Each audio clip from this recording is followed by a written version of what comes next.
അദ്ധ്യായം 17. മിക്കായുടെ പൂജാഗൃഹം.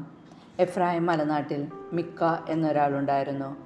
അവൻ അമ്മയോട് പറഞ്ഞു, 1100 വെള്ളി നാണയങ്ങൾ നഷ്ടപ്പെട്ടതിനെപ്പറ്റി നീ ശാപമുച്ചരിക്കുകയും എന്നോട് രഹസ്യമായി പറയുകയും ചെയ്തിരുന്നല്ലോ. അത് എൻ്റെ കൈവശമുണ്ട്. ഞാനാണ് അതെടുത്തത്. അവൻ്റെ അമ്മ പറഞ്ഞു, എൻ്റെ മകനെ, കർത്താവ് നിന്നെ അനുഗ്രഹിക്കട്ടെ. അവൻ ആ 1100 വെള്ളി നാണയങ്ങൾ അമ്മയ്ക്ക് തിരികെ കൊടുത്തു. അവൾ പറഞ്ഞു, എൻ്റെ മകന് വേണ്ടി ഒരു കൊത്തു വിഗ്രഹവും ഒരു വാർപ്പ് വിഗ്രഹവും ഉണ്ടാക്കാൻ ഈ വെള്ളി ഞാൻ കർത്താവിന് മാറ്റിവെക്കുന്നു. അതുകൊണ്ട് ഇപ്പോൾ ഞാനിത് തിരിച്ചു തരുന്നു. അവൻ പണം അമ്മയെ ഏൽപ്പിച്ചപ്പോൾ അവൾ അതിൽ നിന്ന് 200 വെള്ളി നാണയങ്ങളെടുത്ത് തട്ടാനെ ഏൽപ്പിച്ചു. അവൻ അതുകൊണ്ട് ഒരു കൊത്തു വിഗ്രഹവും ഒരു വാർപ്പ് വിഗ്രഹവും നിർമ്മിച്ചു. അത് മിക്കായുടെ ഭവനത്തിൽ പ്രതിഷ്ഠിച്ചു. മിക്കായ്ക്ക് ഒരു പൂജാഗൃഹമുണ്ടായിരുന്നു.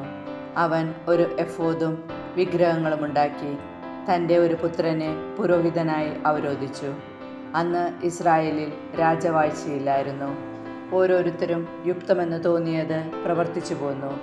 യൂദായിലെ ബെത്ലഹേമിൽ യൂദാ വംശജനായ ഒരു യുവാവുണ്ടായിരുന്നു. അവിടെ വന്ന് പാർത്ത ഒരു ലേവ്യൻ. അവൻ ജീവിക്കാൻ പറ്റിയ ഒരു സ്ഥലം അന്വേഷിച്ച് അവിടെ നിന്ന് പുറപ്പെട്ടു. യാത്ര ചെയ്ത് അവൻ എഫ്രായിം മലനാട്ടിൽ മിക്കായുടെ ഭവനത്തിലെത്തി. മിക്ക ചോദിച്ചു, നീ എവിടെ നിന്ന് വരുന്നു? ഞാൻ യൂദായിലെ ബെത്ലഹേംകാരനായ ഒരു ലേവ്യനാണ്.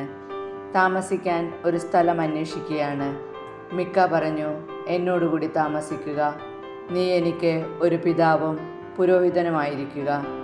ഞാൻ നിനക്ക് വർഷം തോറും 10 വെള്ളി നാണയവും വസ്ത്രവും ഭക്ഷണവും നൽകിക്കൊള്ളാം. അവനോടുകൂടെ താമസിക്കാൻ ലേവ്യന് സന്തോഷമായി.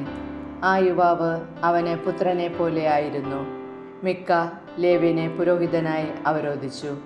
അങ്ങനെ ആ യുവാവ് മിക്കായുടെ ഭവനത്തിൽ പുരോഹിതനായി താമസമാക്കി. അപ്പോൾ മിക്ക പറഞ്ഞു, ഒരു ലേവ്യനെ പുരോഹിതനായി ലഭിച്ചതുകൊണ്ട് കർത്താവ് എന്നെ അനുഗ്രഹിക്കുമെന്ന് ഞാൻ അറിയുന്നു.